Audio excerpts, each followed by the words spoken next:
প্রভু রাম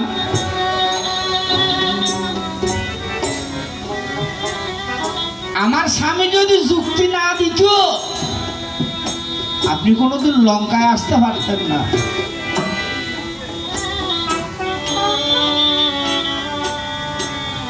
সকাল থেকে সন্ধ্যা পর্যন্ত বাঁধ নির্মাণ হয়। লঙ্কা রাবণ বাঁধের মধ্যে একটা বান মারলে বান ছিন্ন ভিন্ন হয়।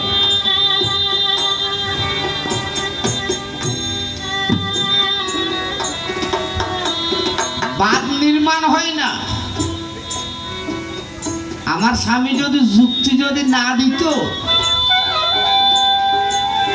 লঙ্কা সমুদ্রের মধ্যে বাঁধ নির্মাণ হতো না, আপনি লঙ্কায় আসতে পারতেন না। আর আমি যদি আপনার স্ত্রীকে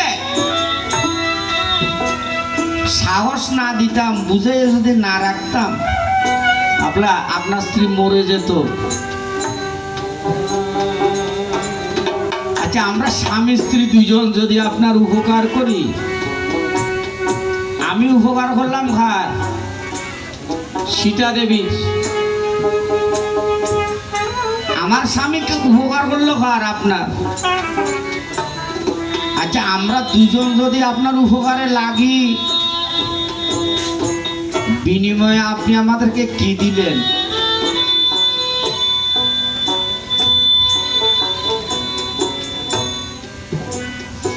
আমরা স্বামী স্ত্রী যদি আপনার উপকারে আসি, বিনিময়ে আমার একমাত্র ছেলেটাকে বধ করে লঙ্কার রণাঙ্গনে আজকে আপনি আমাকে মৃত সন্তানের মুখ দর্শন করালেন। অভিশাপ দিয়ে যায় মায়ার ঘরে।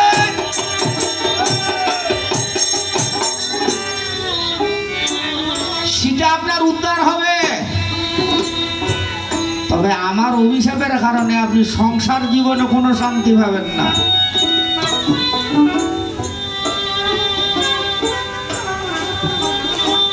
বিভীষণ ছিল মহাজ্ঞানী। শর্মা কাকে অভিশাপ দিলে? বলে, স্বামী, পুত্র আর এক মা যিনি আমার ছেলেকে বধ করেছে তাকে অভিশাপ রাখলাম।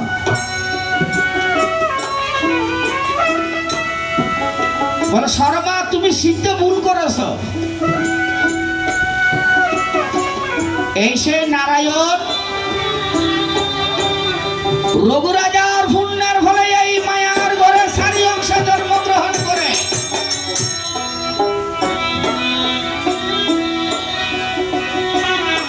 রাম সেদিন কথা দিয়েছিল, বিভীষণ,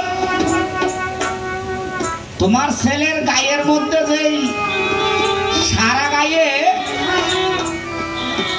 নাম লিখে রণাঙ্গনে এসেছে,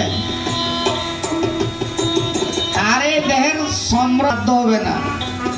যে বসন ছাড়া পিতৃকার্য হবে না, যে কাপড় ভরা ছাড়া আদি পুরুষকে জলদান হবে না, যে কাপড় গায়ে দেওয়া ছাড়া দেবতর্পণ হবে না, কোন তর্পণ আদি হবে না।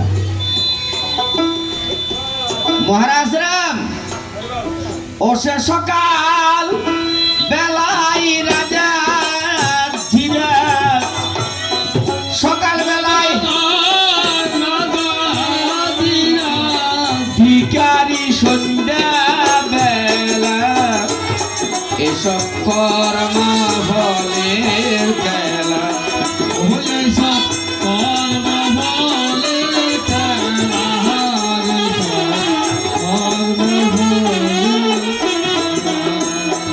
নদীর এ ফুল ভাঙে, এ ফুল করে,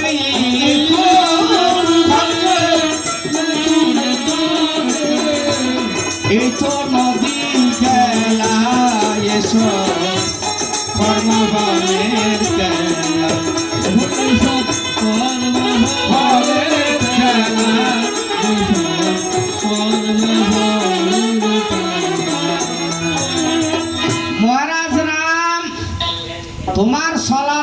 তুমি যে কর্ম করলে কর্মের ফলের অনুসারে তুমি যে অভিশাপগুলো পেয়েছ, এই অভিশাপের কারণে তোমার সংসার জীবন ভালো যায় না। বলে বাবা যে এমন কোন কাজ করলে বলে আমার জ্বালা নিবারণ হবে? বলে রামচন্দ্র তিল তুলসী গঙ্গার জল রাখো বাগে বাগে,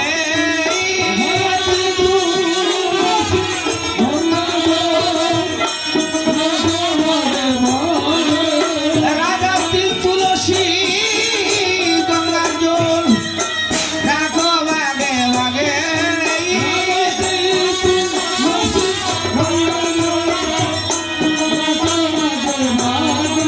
ও সেই অশ্বমেধ যজ্ঞ হলে তোমার মনের জ্বালা যাবে। ও সেই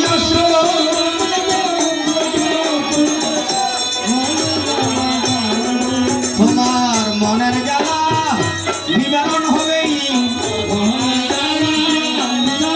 ও সেই অশ্বমেধ যজ্ঞ হলে মনের জ্বালা নিবারণ হবে।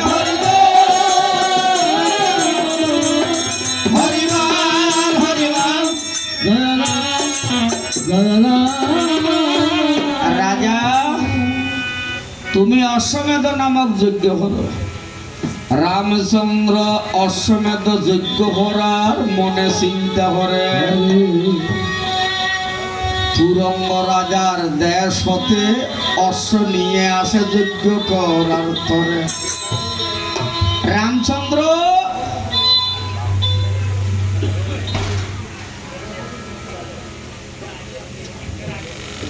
পূর্ণ সমাপ্তি।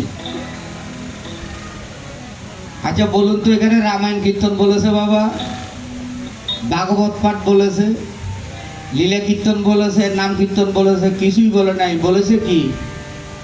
হরিনাম সংকীর্তন। আচ্ছা এই বাবার ছেলেরা বসে বসে কীর্তন করলে কি হবে না? বড় কীর্তন হবে।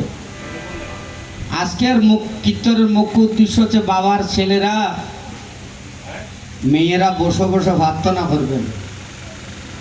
মা বাবা আমাদেরকে জীবনে যা দিয়েছে, আচ্ছা বলুন তো সারা জীবন যদি এদেরকে সেবা করেন আমার ঋণ কি শোধ হবে?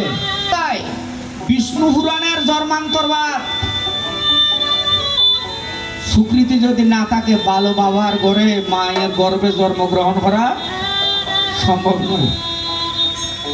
মেয়ের আড়াই অক্ষর খান নাই, মা বাবার ভাব কয়েকজন মেয়েরা আছেন?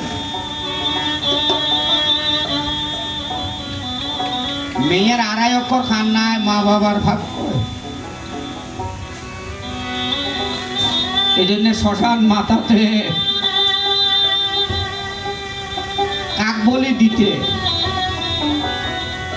এখন যদি আপনাদেরকে জিজ্ঞাসা করা হয় আপনারা তো সনাতনী, আচ্ছা রাস্তার ধারে কাক বলি দিলেন কেন? কাকের সাথে এ বাবার সাথে কি সম্পর্ক?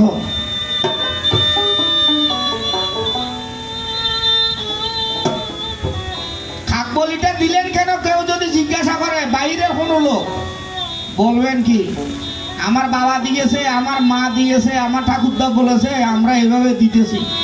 আচ্ছা আর কোনো উত্তর আছে? উত্তর নাই। হ্যাঁ হ্যাঁ, পিরিতের বাজার ভালো না, ওরে দুম চলেছে বেচা কেনা, কেউ যাচাই করে না পিরিতের। এখন দোকাবাজ, এখন তাদেরকে ধরার মতো তো কৌশল আপনাদের কাছে নাই, কারণ রামায়ণ মহাভারত যেটা আছে এটাকে লাল কাপড়ের কম্বল গায়ে দিয়ে রেখেছেন, এটা আর হরান না। এটা উল্টে দেখেন না এটার মধ্যে কি আছে। এই জন্য আপনাদেরকে দুয়ে মুছে কেথে আমাদের মতো কীর্তনীয়দের সুবিধার রাস্তা হয়েছে। তবে বাবা আমাদের মতো যারা কবির গান করে তাদেরকে কিন্তু গ্রন্থাদি হতে হয়, না হলে কিন্তু চলবে না, আমাদের বেলায় চলবে না। এখন মেয়ের আড়াই অক্ষর খান নাই, মা বাবার ভাব কয় কয় অক্ষর? এই জন্য পিছন থেকে আরেক মা ডাকে, আড়াই অক্ষর বেশি খাদিস না। আচ্ছা আড়াই অক্ষর কি মা গণা সম্ভব? যমরাজা সবার কান্না মানতে পারে, কোন মেয়ের কান্না জম মানতে পারে না। যমরাজার দুর্বলতা কোথায়?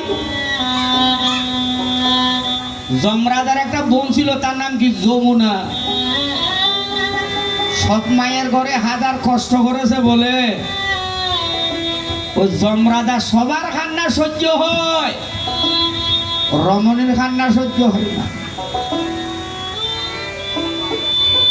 আচ্ছা বাবা, এখানে লিখা আছে কৃতিশ ভূমিক মহোদয়। আচ্ছা আপনারা কায়স্থ তো?